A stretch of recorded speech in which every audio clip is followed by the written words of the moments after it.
All right, and welcome to Developer Productivity with Gen AI.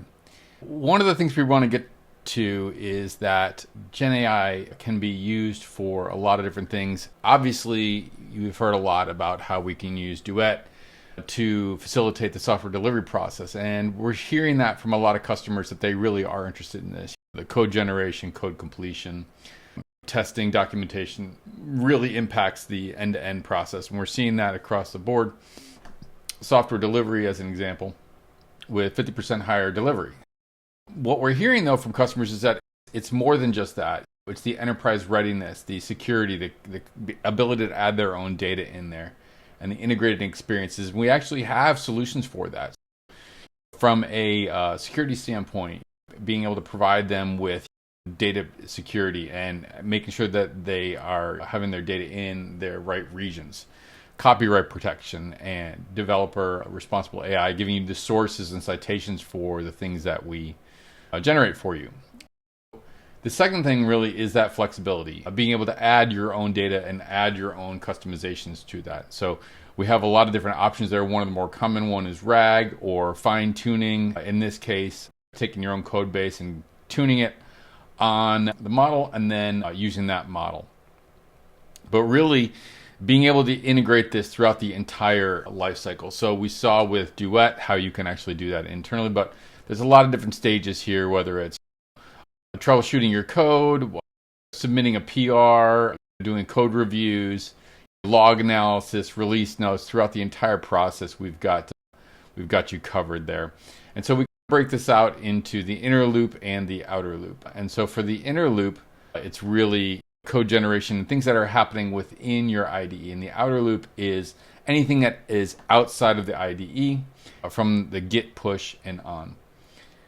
So we look at this really with Gemini and Duet being more of the user side of these things, and then Vertex being the side that we use for builders.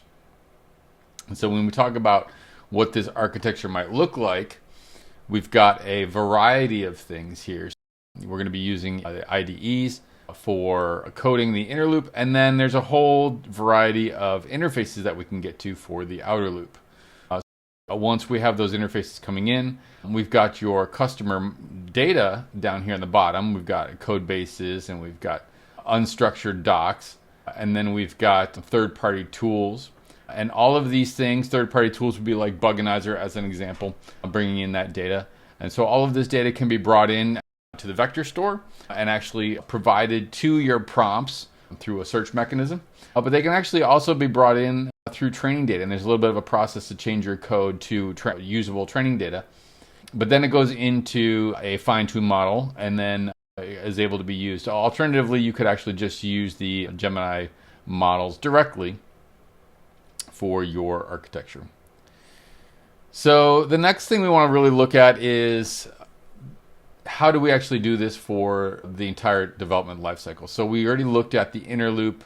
Now we want to go and take a look at the outer loop for the CI/CD processes and code reviews and release processes. So we've got a few things here which are really just an example of how you might use those, and the possibilities are really endless.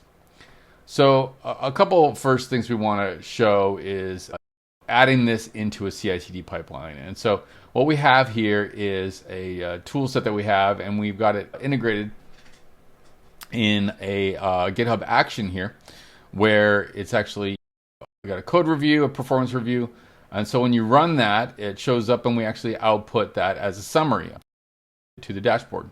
Alternatively, you could actually use the Chrome extension during a pull request and actually go in and ask the Gen AI to give you a code review and help you out with that particular process. And then we've got release summaries. And so the idea here is that you're going to be passing this out to your internal stakeholders, and maybe you need to do a summary of what's actually going on with this release, maybe provide them with a status of that.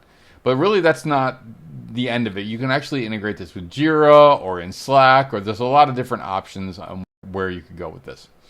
So the point here is to really integrate across the entire lifecycle, not just in Duet, not just in the IDE, but through an end-to-end process.